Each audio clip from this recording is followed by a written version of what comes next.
മോളൊരിക്കലും എന്നെ കാണാൻ ജയിലിൽ വരാൻ പാടില്ലായിരുന്നു. അച്ഛാ, വിസിറ്റർ ഉണ്ടെന്നും പേര് ദേവികയാണെന്നും വാടാൻ പറഞ്ഞപ്പോ ആദ്യം ഞാൻ കാണണ്ടെന്നാ പറഞ്ഞത്.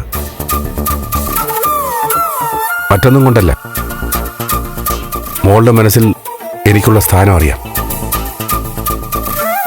ഇങ്ങനൊരു അവസ്ഥയിൽ എന്നെ കണ്ടാ പിന്നെ ജീവിതാവസാനം വരെ ആ കാഴ്ച മനസ്സിൽ കിടക്കും.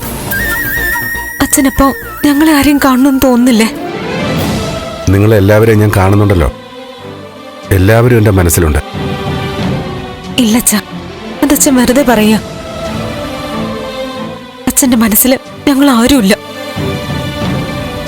ഉണ്ടെങ്കിൽ ഞങ്ങളോട് അച്ഛൻ കുറച്ചുകൂടി സഹതാപം കാണിച്ചേനെ.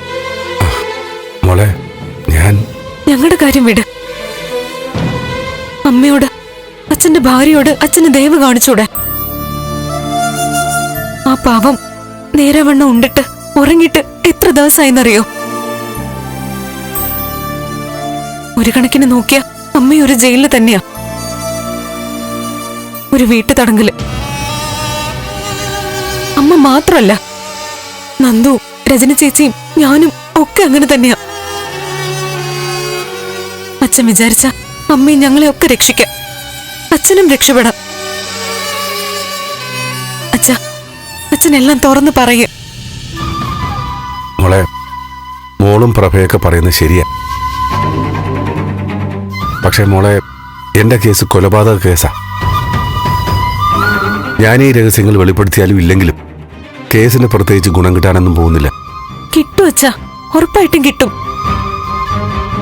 അന്ന് നടന്ന സംഭവങ്ങളെ കുറിച്ച് ചർച്ചകൾ വരും. കോടതി എല്ലാം വിശദമായിട്ട് പരിശോധിക്കും. സംശയത്തിന്റെ ആനുകൂല്യങ്ങൾ അച്ഛന് കിട്ടും.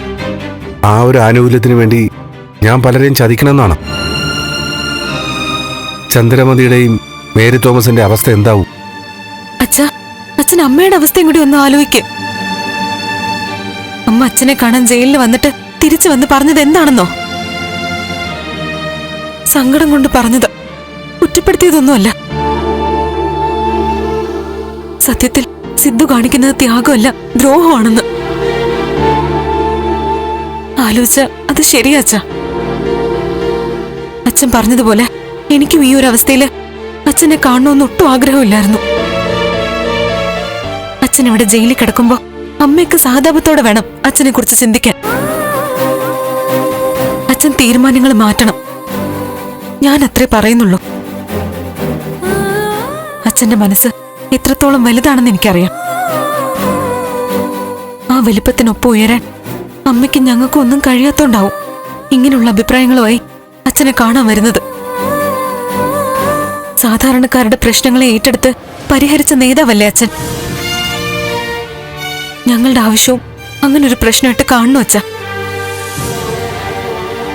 ഇനി എന്തൊക്കെ സംഭവിച്ചാലും ഞാൻ അച്ഛന്റെ കൂടെ തന്നെ ഉണ്ടാവും, അത് ഉറപ്പാ. ഞാൻ തിരിച്ചു ചെല്ലുമ്പോ എല്ലാരും കാത്തിരിക്കും അച്ഛാ, അച്ഛൻ എന്തു പറഞ്ഞു എന്നറിയാൻ. ഞാൻ അവരോട് എന്തു പറയണോ അച്ഛാ? രാഷ്ട്രീയ ഭാഷയിൽ പറഞ്ഞ അനുഭാവപൂർവം അച്ഛൻ ഞങ്ങളുടെ അപേക്ഷ പരിഗണിക്കും. അങ്ങനെ അറിയിക്കട്ടെ അച്ഛാ. മോളെന്നെ കളിയാക്കുകയാണോ? അധികകാലം ആരെയും വിഷമിപ്പിക്കില്ല എന്ന് പറയും. എന്നെ മനസ്സിലാക്കി കൂടെ നിൽക്കണമെന്ന് പറയും മോളെ.